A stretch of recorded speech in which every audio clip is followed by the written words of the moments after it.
بسم اللہ الرحمن الرحیم۔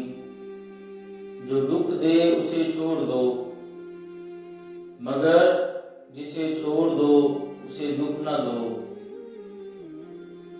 جاہلوں کا طریقہ یہ ہے کہ جب ان کی دلیل مقابل کے آگے نہیں چلتی تو وہ لڑنا شروع کر دیتے ہیں۔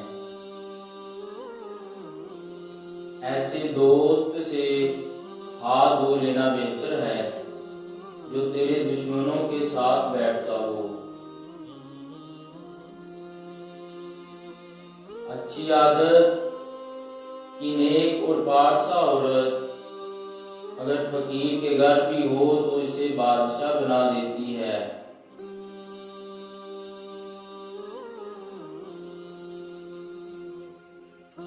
میرے پاس وقت نہیں ہے ان لوگوں سے نفرت کرنے کا جو مجھ سے نفرت کرتے ہیں، کیونکہ میں مصروف رہتا ہوں ان لوگوں میں جو مجھ سے محبت کرتے ہیں۔ رزق کی کمی اور زیادتی دونوں ہی برائی کی طرف لے جاتی ہیں۔ اگر تم چاہتے ہو کہ تمہارا نام باقی رہے تو اولاد کو اچھے اخلاق سکھاؤ۔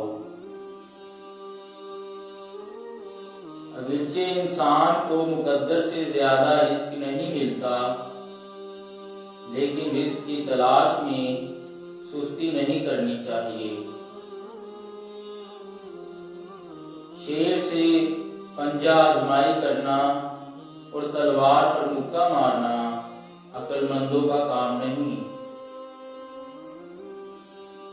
موتی اگر کیچڑ میں بھی گر جائے تو بھی قیمتی ہے، اور گرد اگر آسمان پر بھی چڑھ جائے تو بھی بے قیمت ہے۔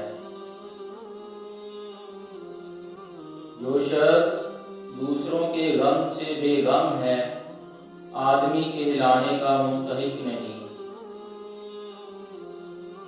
دشمن سے ہمیشہ بچو اور دوست سے اس وقت جب وہ تمہاری تعریف کرنے لگے۔ اگر چڑیوں میں اتحاد ہو جائے تو وہ شیر کی کھال اتار سکتی ہیں۔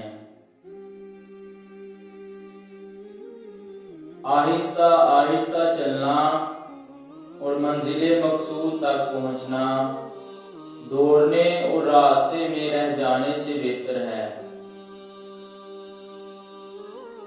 یہ ضروری نہیں کہ جو کوئی خوبصورت ہو، نیک سیرت بھی ہو، کام کی چیز اندر ہوتی ہے۔ مال و دولت آسائش عمر کے لیے ہے، عمر اس لیے نہیں کہ انسان دولت ہی اکٹھا کرتا رہے۔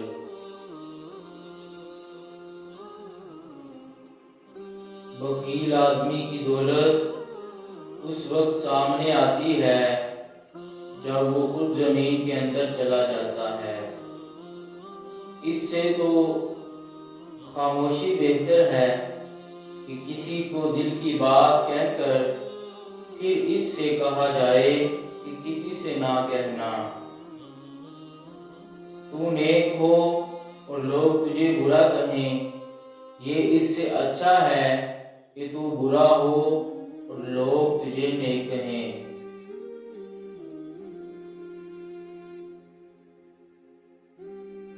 عقل مند آدمی اس وقت تک نہیں بولتا جب تک خاموشی نہیں ہو جاتی۔ جو تجھ سے وابستہ نہیں تو اس سے وابستہ نہ ہو۔